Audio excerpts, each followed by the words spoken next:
Bueno, Eduardo, que vengo intrigado, que vengo aquí buscando el diccionario del bolo, porque no me cuadra. A mí me suena algo el bolo, que ahora lo vamos a explicar, pero el bolo, el alcázar, el diccionario, ¿qué es esto?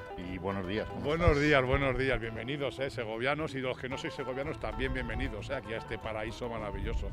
El bolo, el toledano. Ah, el toledano, claro, no caía, pero estamos a unos kilómetros, bueno, seguramente no estará viendo algún toledano. Así espero que sí, qué bueno, maravilla de ciudad. No sé si va a ser un programa homenaje a Toledo, pero vamos a hablar de Toledo. Entonces, el diccionario del bolo. El diccionario del toledano, el diccionario de un toledano muy importante, y eso de diccionario, bueno, más bien, el intento que se hizo, ¿no?, de producir y convertir aquello que estaba escrito en otros idiomas en latín para que pudiese distribuirse por toda la cristiandad. Estamos hablando del rey Alfonso X, más conocido como el Sabio, el ¿no? Sabio, por tanto, sabio. Un traductor toledano, claro, ¿no?, de aquellos tiempos. Claro, una figura importante que estuvo aquí arriba. Aquí arriba estuvo, bueno, una parte importante de su vida la pasó aquí. La gente suele decir el rey Alfonso X visitó en repetidas veces el Alcázar de Segovia. No es cierto, no lo visitó, venía a su casa para empezar. Y los reyes en la Edad Media no visitaban, sino que eran itinerantes porque debían garantizarse la fidelidad de las ciudades y de los poderes estratégicos de aquellos reinos. Por tanto, los reyes no visitaban, sino que venían a su casa. Alfonso X Sabio en 1256 está unas jornadas muy importantes en el Alcázar de Segovia residiendo, que yo creo que vamos a explicar a nuestros televidentes, ¿no? Vamos a contarles la importancia que tuvo esa presencia del rey Alfonso X el Sabio y vamos a intentar limpiar de mitos, de leyendas, de historietas de las malas, la presencia de esta persona, que no personaje, en el Alcázar maravilloso de Segovia. Decías, vamos a limpiar historietas de las malas, pero sin embargo, de alguna manera, como decías, vamos a desmitificar, porque él también fue un hombre visionario, pero yo he ido avanzando algo de documentación y también tuvo muchos fracasos en su época. Bueno, en términos generales le podemos definir no como el rey sabio, sino como el rey pringao. Es decir, porque fue un rey pringao, porque todo lo que intentó, todos los proyectos que desarrolló en su vida fracasaron. Todos fracasó, hasta el propio reinado, es decir, el heredero que tenía no fue rey.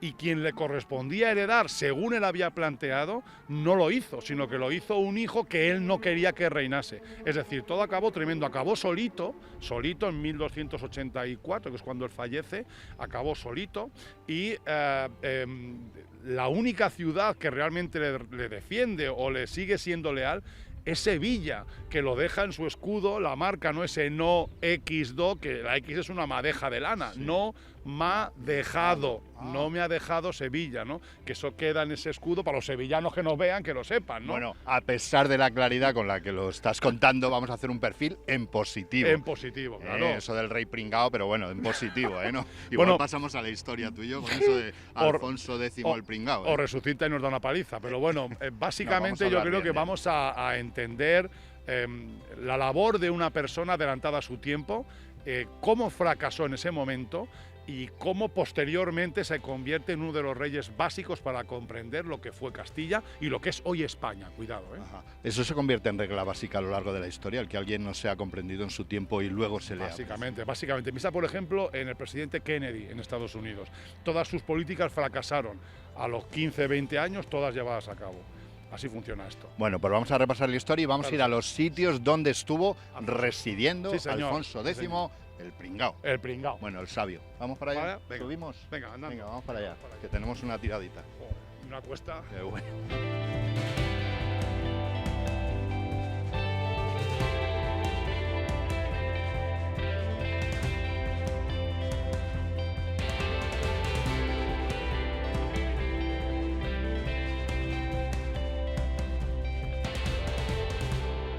Bueno, estamos ya aquí, digamos, en la casa temporal, por temporadas en el palacio. En la casita de este que no era borgoñón. De este que no era borgoñón. Este era toledano, claro. Era el bolo. El momento en que vive Alfonso X es el momento en que explotan, eclosionan los estudios generales, que son los embriones de lo que entendemos como universidades, ¿no? Entonces hay un proceso de divulgación y de conocimiento muy importante, centrado en España, principalmente en el estudio palentino, pero también en Salamanca, en Lisboa, en Lérida, en Barcelona, en Coimbra, en Sevilla. Es decir, luego ya ya aparecerá más siglos después, más adelante, la Universidad de Valladolid, la Universidad de Alcalá de Henares, que es la Universidad Complutense, que es lo que significa, ¿no? Entonces este es el momento en el que el conocimiento explota, en que saber empieza a considerarse como algo tan importante como creer, ¿no? Y por eso es necesario recopilar todo el conocimiento humano a través de esos códices, esos textos que han ido escribiendo ya y traduciendo al árabe los andalusíes españoles, por ejemplo. Ellos han transmitido todo ese conocimiento que venía desde la antigüedad clásica y lo atesoran. Es el momento de traducir todo aquello y transmitirlo al mundo cristiano. Vinculación de la traducción con Alfonso X el Sabio, que patrocinó de alguna manera lo que se conoce como la Escuela de Traductores de Toledo, y ya empiezo a relacionar lo del bolo que nos ha dicho al comienzo del programa Eduardo, ¿no? Sí. El diccionario del bolo. Pero háblame de esa escuela en Toledo que hacemos aquí en Segovia. Bueno, vamos a ver, lo primero, es muy curioso porque el concepto en sí de la Escuela de Traductores de Toledo, que hoy en día existe, sí. Hoy vas a Toledo y hay una Escuela de Traductores de Toledo, en aquel momento no existe tal institución. Es uno de los arzobispos de Toledo el que empieza a tirar de esa capacidad de eruditos que son capaces de leer árabe, leer hebreo, de transcribir al latín, en traducir todo ese conocimiento atesorado durante siglos de desarrollo, sobre todo de Al-Ándalus en España, ¿no? Entonces, eso lo continúa Alfonso X el Sabio, es decir, patrocinando el proceso de transmisión de conocimiento para potenciar las universidades. Pero no existe una institución. No era una institución como tal. No existe, claro. Eso es una invención del siglo XIX, que se empieza a decir que había una escuela de traductores de Toledo y la gente ya se imagina que la escuela significa una tendencia. Eso es lo que es una escuela. Por ejemplo, la escuela manierista, no hay una escuela manierista, sino que hay un montón de artistas que tienen esa tendencia. Pues la Escuela de Toledo significa eso. Y significa también, que es por lo que estamos aquí, que en un momento determinado también fue Escuela de Traductores de Segovia, porque Alfonso X cuando... Trajo aquí. Claro, se venía, por ejemplo, uno de ellos era segoviano, que se llamaba Gundisalvo, aunque suelen llamarle Domingo Gundisalvo, en latín él firmaba Dominicus Gundisalvus, ¿no? Pero Dominicus podía ser su nombre Domingo o la orden a la que él pertenecía. Este Gundisalvo era arcediano de Cuéllar, era cuellarano, era segoviano de Postín, ¿no? Entonces él era un filósofo y uno de esos traductores. O sea, que podemos hablar de una escuela, si quieres, de traductores segovianos. Segoviana, claro. También tienes, por ejemplo, a Abraham Ben Daud, que era otro de ellos, o a Juan Hispalense también, que es otro de los traductores que van convirtiendo el latín, atrayendo al latín aquellos textos que, por ejemplo, había manejado Averroes, Maimónides, Avicena, todos estos grandes, Algaceki, yo qué sé, es que son muchísimos. Pero ¿no? Habrá muchos que lo sepan, pero de alguna manera estamos descubriendo esa presencia de esos traductores, de esos bolos que venían de Toledo, aunque algunos segovianos, aquí en el Alcázar, eso no se cuenta habitualmente. Generalmente no, además se hace como... se habla de ello como algo anecdótico, es decir, el rey Alfonso X se trajo en una visita a los traductores, a la Escuela de Traductores de Toledo, y es que está mal explicado esto, es decir, Alfonso X, hemos dicho antes que no visitaba, venía a su casa, ¿no?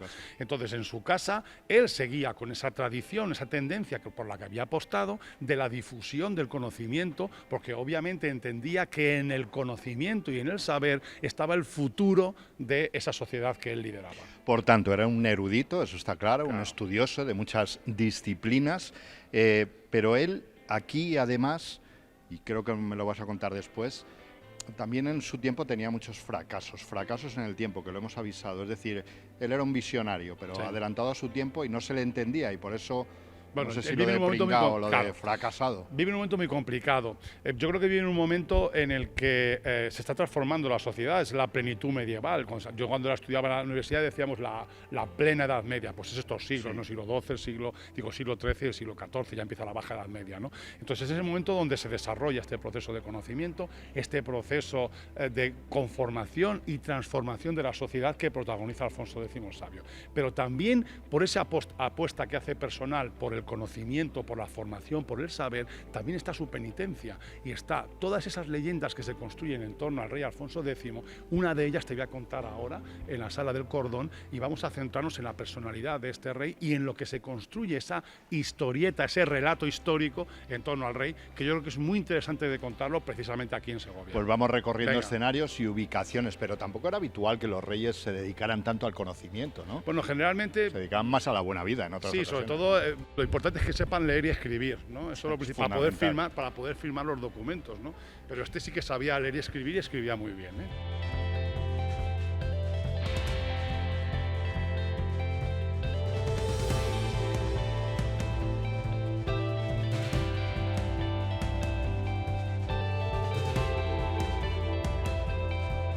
La fe por encima del conocimiento. Se quería demostrar en aquellos tiempos y por eso hablábamos de que era un rey fracasado en algunas cosas que contaremos, pero precisamente en esta sala en la que estamos, en la sala del Cordón, se cuenta una leyenda que nos vincula directamente con Alfonso X, nuestro rey sabio, y precisamente ese intento de poner la fe sobre el conocimiento. Bueno, la verdad es que además es interesante, aparte de la leyenda que ahora contamos, ¿no? Es la idea en sí de que de alguna manera el conocimiento no te pertenece, el conocimiento le pertenece a Dios y es un regalo que te da. De hecho, en las universidades, en los estudios generales medievales, los profesores no cobraban, porque se consideraba una ignominia que un profesor cobrara dinero por un conocimiento que le venía dado por voluntad divina. Por un regalo divino, ¿no? Claro, entonces el conocimiento, al fin, redunda en la propia existencia de Dios, que es una de las cosas que intentaba demostrar Tomás de Aquino. Bueno, que no me voy a enrollar con esto. No, pero es que es muy curioso, por eso te insistía, porque me lo has avanzado, que ese cordón que nosotros vemos por este recorrido tiene que ver con la fe. Con la fe y con Alfonso X el Sabio, que es la leyenda que contaban los guías hace muchísimos años aquí en Segovia. Una leyenda que se contaba, que se transmitía durante siglos, ha transmitido, que contaba que el rey Alfonso X tenía muy mal carácter y era una persona muy soberbia, esa soberbia que da el conocimiento, el saber, esa prepotencia, ¿no?, con la que él se condujo a lo largo de su vida y que le llevó a numerosos fracasos que os ha hecho llamar el rey pringao, precisamente por eso, ¿no? Lo que podríamos decir ahora en la actualidad, que iba de listo, por decirlo de alguna manera. El listo que todo lo sabe, vale, ¿no? Es el listo. Pero él lo sabía en realidad, porque era un estudioso, un erudito. Yo creo que esto es toda una construcción de un relato posterior, ¿no? Evidentemente la leyenda cuenta que su esposa, Violante de Aragón, Violante, un nombre horrible, sí, horrible. Yolanda. Es que, claro, era de familia húngara, era hija y nieta del rey de Hungría, de la reina Violant de Hungría, y es Violant de Aragón, ¿no? Entonces era Yolanda, es como se llamaría. Pues ella le quería hacer a reconocer o comprender que esa soberbia que le daba ese conocimiento o esa fe en el conocimiento le convertiría o le llevaba siempre hacia el fracaso en todo lo que emprendía. Y negándose el rey a abjurar de aquella soberbia, cuentan que Dios o que la divina providencia organizó una tormenta tremenda que generó un rayo que cayó justo aquí. Un castigo divino. Claro, hablamos de un regalo divino, claro, esto sería un castigo. Un rayo ahí en todo el edificio. Entonces se asustó y hizo actos de contrición y decidió poner este cordón franciscano que vemos alrededor de la sala y que da nombre a esta sala, ¿no? Ajá. Cordón franciscano, yo he estudiado con los franciscanos y es verdad que me recuerda sí, ¿verdad? A esos cordones que llevan colgados. Pero verás, San Francisco hacía 2 días, como quien dice, que se había muerto y además ni siquiera existía esta sala cuando Alfonso X visitaba el castillo el Alcázar de Segovia. Este cordón franciscano se lo debemos probable y casi seguramente al rey Enrique III de Castilla, porque en su heráldica, en su escudo heráldico, él incluía el cordón y es el símbolo heráldico de Enrique III, y su esposa Catalina de Lancaster fue quien transformó gran parte de este alcázar ya a finales del siglo XIV, principios del siglo XV, y es quien introduce, por ejemplo, el símbolo heráldico de ella, que es la piña. Y luego pasamos y la vemos, si ya lo vemos, ¿no? Por tanto, desterramos esa historieta, claro, y volvemos a la realidad. Es un símbolo heráldico realmente. Sí, es un símbolo heráldico del rey de Castilla. Y básicamente, bueno, esta sala que se dice que se utilizaba como sala de despacho, de trabajo de los reyes a partir del siglo XV, bueno, en realidad siempre ha estado conectada a Alfonso X el Sabio. Y sí que creo que es interesante y nos sirve para comprender esa pelea, esa lucha que hubo durante el reinado de este hombre entre lo tradicional y la vanguardia, entre lo antiguo y lo nuevo, entre el cambio y el inmovilismo. El cambio que él quería también, porque él ya fue precursor o quería instaurar una estructura de Estado realmente, de funcionamiento de Estado. Es la primera vez que ocurre algo así. Desde luego es el primer rey en la historia de Castilla que intenta, o la historia medieval, de España, que intenta establecer una estructura jurídico-administrativa que genere un marco donde ubicar todas las relaciones humanas del reino, es decir, lo que entenderíamos como un Estado. Y gran parte de su reinado lo pasa desarrollando estos procesos jurídicos. Pero yo creo que eso, en lugar de la sala del cordón, que es una maravilla, lo podemos hablar, y de muchos más fracasos del rey Alfonso X, que entenderemos luego como éxitos en otro punto de vista, en la Sala de los Reyes. La Sala de los Reyes. Ahí vamos a ver de verdad por qué le hemos elegido ese apellido de pringao, por los fracasos, aunque en realidad, bueno, no lo era, pero no le comprendían esa estructura de Estado que nos vas a contar. Pero me interesa lo de las piñas. ¿Nos vamos a verlas? Vamos a me cuentas qué significan. Porque quizá hemos pasado muchas veces por delante y las vemos, pero sí, además es que concreto. Heráldico. Que vaya frío que debían pasar aquí, porque estamos en el siglo XXI y ahí se nota frío, ¿eh? Calefacción no tendrían, desde luego. Yo no creo que Alfonso X, que era sabio, viniese aquí en invierno. Aquí venía en veranito, como esa mucho. Camita se echaría siestas de verano, ¿eh? Así está vestida en la cama para taparse bien y meterse en calor. Bueno, desde luego le podían haber regalado, por ser rey, un buen edredón. de pluma, ¿no? de plumas. No de plumas, sino de piñas. Quería yo que me ilustraras, porque hemos hablado de la referencia heráldica del cordón franciscano, de la Sala del Cordón. En realidad, estas piñas que vemos en el techo tienen una referencia o es un símbolo heráldico. Mira, esto lo descubrí en un congreso que estuve hace ya unos años, donde dos investigadoras valencianas, creo que eran, analizaron la simbología heráldica de la reina Catalina de Lancaster, y en esa simbología, entre esos símbolos, que definen a la familia o el linaje de la reina Catalina de Lancaster, está la piña, ¿no? Entendiendo, por tanto, que ella es una de los monarcas, de los reyes, que reforma toda esta parte del Alcázar de Segovia, es lógico pensar que la presencia de estas piñas tiene que ver con ella y con su simbología heráldica, y no con lo que tradicionalmente se suele decir, que es un tipo de iconografía propia, traída de la comunidad judía, porque si te fijas, en Toledo, en Santa María la Blanca, los capiteles tienen piñas, lo mismo que ocurre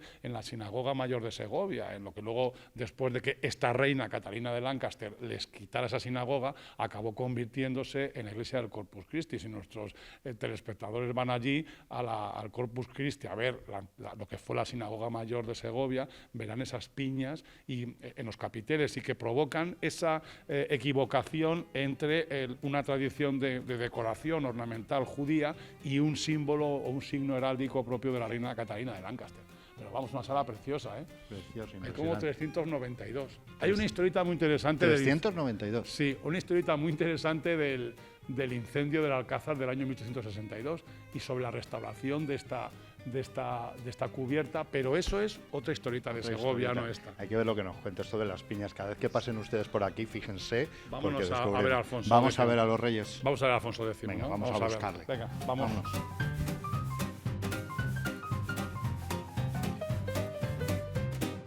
Bueno, decía yo antes que hacía frío aquí en el Alcázar, y es que hace frío, estoy congelado aquí en esta sala de reyes, que deberían tener algo más de calorcito entre ellos. Sí. Hemos hablado de los fracasos y nos queda hablar de esos fracasos, entre comillas, del rey sabio, pero yo no sé si es un fracaso la equivocación que yo estoy viendo, porque ahí veo Alfonso XI. Un décimo, el sabio. Vamos a poner Alfonso XI. Alonso XI, el sabio. Bueno, hay que ¿Pero decir... ¿Es una S o es una F? Es una S. Alonso. Entonces, hay que decir, para empezar, que el colocar los reyes en esta sala fue idea de Alfonso X el Sabio, por uno de los fracasos que él experimenta en su vida, que ahora contamos. En realidad no es un error, y sí es un error. No es que ellos confundan a Alfonso X el Sabio con su bisnieto Alfonso XI el Justiciero. No, es que en esta serie de reyes, que esto lo ordena hacer Felipe II, ya en el siglo XVI, incluyen allí al rey Alfonso I el Batallador, que lo ubican como rey de Castilla y como rey de España, según pone allí, aunque realmente nunca fue considerado en los linajes de los reyes de Castilla y de León, nunca se consideró aquel sí era un aragonés, ¿eh? Acuérdate del capítulo cuando fuimos aragoneses, ¿no? De hecho, la advocación de San Vicente el Real y San Valero, en ese monasterio que tenemos, que va a cerrar desgraciadamente, ¿no? Que los han comunicado hace poco que va a cerrar ese monasterio, pues es una advocación aragonesa asociada a este rey. Y entonces de allí parte el desorden, también entre comillas, claro, ¿no? Que el produce salto, que tengamos el salto del salto. rey, que tengamos a Alonso XI, undécimo, el sabio, y luego tengas a Alfonso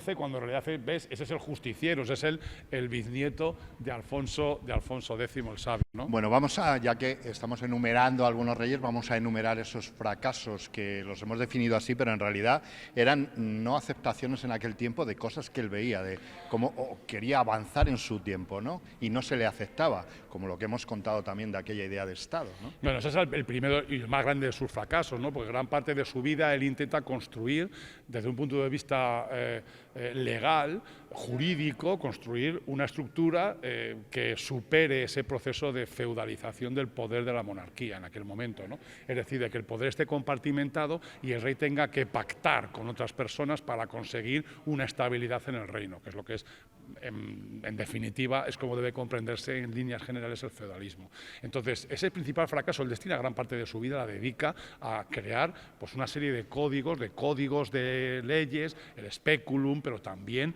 las 7 partidas, ¿no? Que es, podríamos decir, como un intento de constitución hoy en día, ¿no? De ley maestra que sea capaz de gestionar o de establecer el orden dentro del país.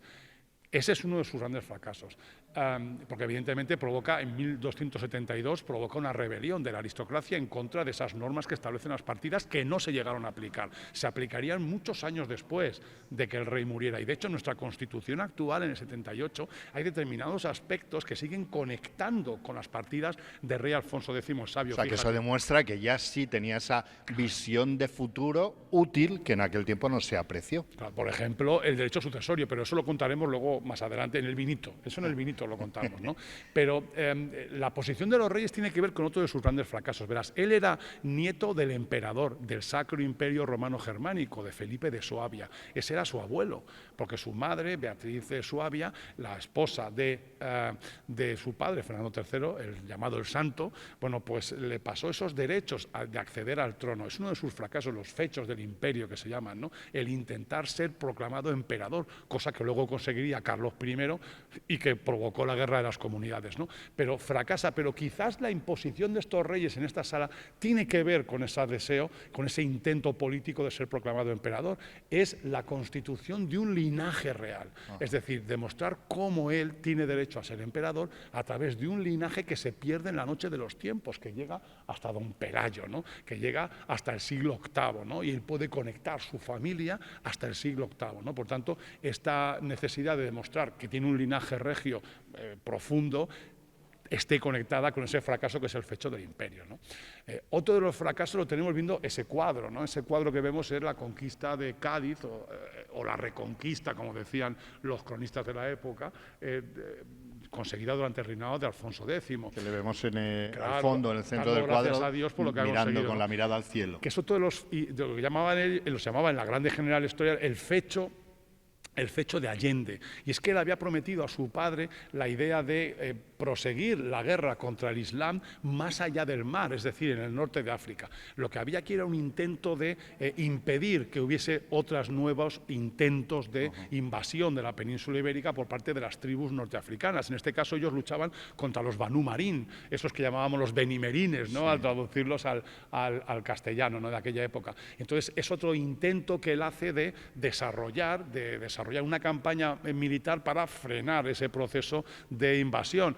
Hoy diríamos para controlar la inmigración, ¿no? Claro, la llegada de norteamericanos. Trayéndolo a la actualidad. Sí. Oye, este rey que estamos haciendo un perfil, desde luego, de él por las ubicaciones más señaladas, ¿podríamos compararle con alguien posterior, con algún otro rey posterior, estas peculiaridades, este hecho de ser un precursor y un visionario? Bueno, yo creo que hay como 2 hitos después de él. Uno es Alfonso XI, su bisnieto, que intenta volver a remodelar o reestructurar ese entramado jurídico-administrativo con el ordenamiento de Alcalá. Él intenta transformar la sociedad castellana de aquel momento, y luego los siguientes son los reyes católicos, que son los que lo consiguen. En las Cortes de Toledo de 1479, 1480, ellos transforman y ellos sí que consiguen establecer un protoestado, que diríamos, ¿no? Bueno, nuestro rey sabio que abrió camino para que la historia siguiera y llegara hasta la actualidad. Sí. Me quedo con ese fracaso pendiente, uno de los más grandes que Más tiene. doloroso. El más doloroso, pero lo vamos a comentar, ya sabes. Un vinito que hace un Vinito y viandas y algo de calorcito, que aquí habría que instalar un poquito. El rey pingüino, Madre mía. madre mía de mi vida. Vaya, No se le enfriaban las ideas a pesar de qué todo, horror, porque chico, qué frío hace.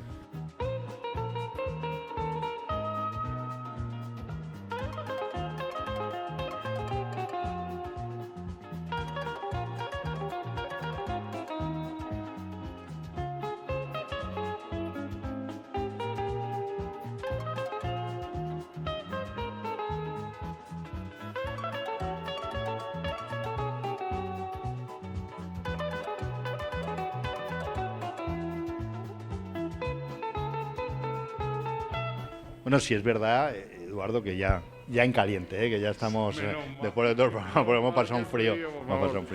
Hemos desmitificado algunas cosas, más allá de las leyendas que se cuentan del paso de Alfonso X el Sabio, de nuestro rey sabio, y hemos vinculado con ese diccionario del bolo, con Toledo, esa escuela de traductores, que existía, pero no. Claro, existía como tendencia de provocar una serie de personas que tradujeran al latín estudios y conocimiento que habían conseguido reunir aquellos sabios, aquellas estructuras de enseñanza, de investigación que había en el mundo musulmán, en el mundo andalusí, en la península ibérica, y transmitirla hacia la cristiandad, ¿no? Bueno, Alfonso X el Sabio, hemos hablado de él al principio, pobre, como pringao, el rey pringao, no el rey sabio, el rey de los fracasos, hemos repasado algunos, pero hay un gran fracaso, quizá el más doloroso para él, que tiene que ver con una especie de jeroglífico que hemos citado también y que vamos a descubrir ahora. Sí, el no madeja do, ¿no? En el escudo de la ciudad de Sevilla, ¿no? Que habla de dónde murió el rey